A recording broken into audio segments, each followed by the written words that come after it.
Hi, I'm Amaya and welcome back to my channel. I'm sure you've heard about a lot of the groups announcing tours this year.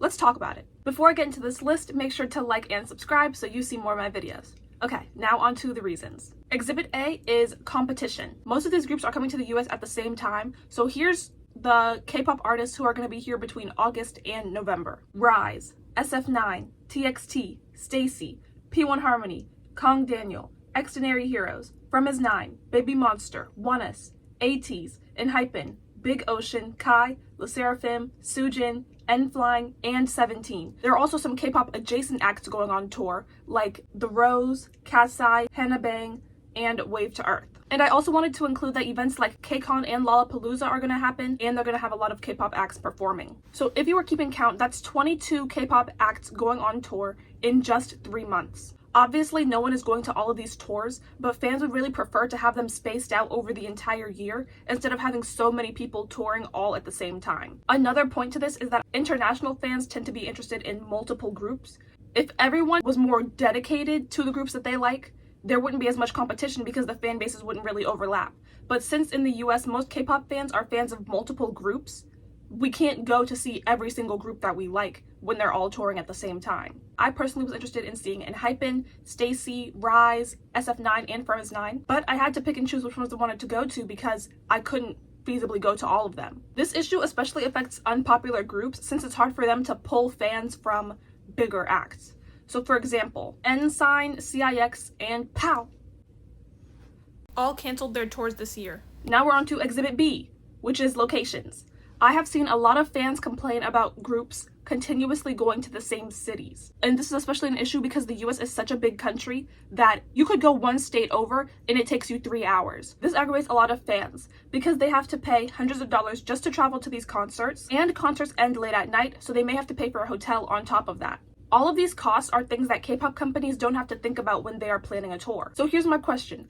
If your group is going on tour every year and they're going to the same cities, are you expecting fans from those areas to just keep paying to see the same group over and over again?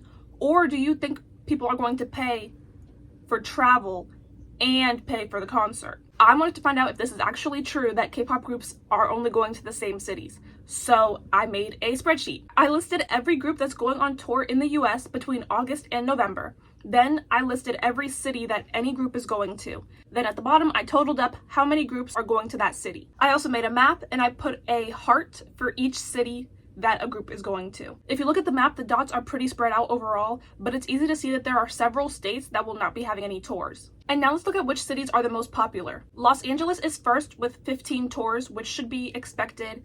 Groups fly in on the West Coast, and Los Angeles is one of their biggest cities for K-pop in the US. Then New York and Chicago are tied for second place with 13 tours each. Atlanta is fourth with 10 tours, and Seattle is fifth with 9 tours. And also, I counted the actual city that the performance is in and not the metropolitan area. So for example, Washington, D.C., Fairfax, Virginia, and Oxon Hill, Maryland are all a part of the DC metro area.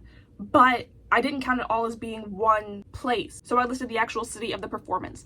And you guys can actually look at the spreadsheet. I'll link it in the description. This is not even to mention fans who live in other continents, like for example, Africa. I don't think there has been a single K-pop tour there. And for South America, they typically skip over several countries. So let's say you are lucky and a K-pop group that you like is coming to a city near you.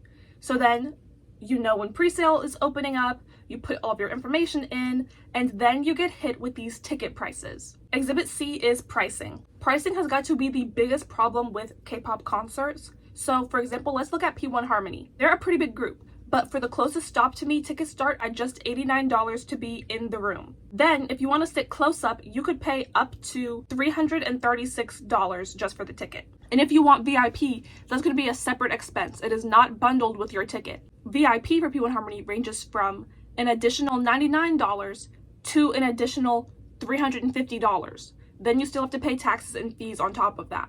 Then we have the other side of pricing, which is resale. KATSEYE basically sold out most of their shows from what I've seen, but you'll still see a few tickets available because they're going for crazy high prices. I've seen prices like $650, $800. The highest one that I saw was over $3,000. Who is paying that? There are also some groups who focus more on the VIP experience with concerts. So for SF9, if you want the VIP experience, it's an extra $109, but VVIP is an extra $179. I think this is a better approach to ticketing because it's cheap to get in, and then people who want that extra experience can pay more for it. My only issue with this is that sometimes they'll sell too many VIP tickets, so the lines will be really long and you'll have to spend like an hour waiting to actually do what you signed up for. Both groups get sound check and no line, but with VIP, you get to do a fan sign, and with VVIP, you get to take a picture with the entire group. So if you wanted to do both the fan sign and taking a picture with the whole group, you would have to pay $288. If you compare this with P1 Harmony, that ticket would just get you front row, but with SF9, this ticket would get you more of a full fan experience and it would get you in the door. So I think this is a lot better in comparison. I know I mentioned some additional costs earlier, like the VIP, but I also wanted to add in the price of merch and light sticks, which are really big parts of the concert going experience. At least for me, I know every time I go to a concert, I get some type of merchandise. When you go to a concert, it's common for groups to sell a regular t-shirt for $40. The light stick is a good $60, and their albums are between $20 and $30. Then they might have exclusive merchandise for your stop, like a keychain with your city's name on it, which are all going to be additional fees that they want the fans to pay. As we saw in my How Much Do K-Pop Companies Make video, touring is their bread and butter. It's really where they make the majority of their money, but I do wonder how much these companies are trying to squeeze out of their fans when it comes to the concert going experience. Because at the end of the day, a concert really is not that long. It's like 3 hours tops. And that's my video. Also, this video was voted for by my viewers. So if you want to see some of the videos I'll be working on for the next couple weeks, you can head over to my community tab and I'll keep you guys updated there. I hope you guys liked it. If you did, don't forget to like, comment, and subscribe, turn on post notifications, and I'll see you in the next one. Bye!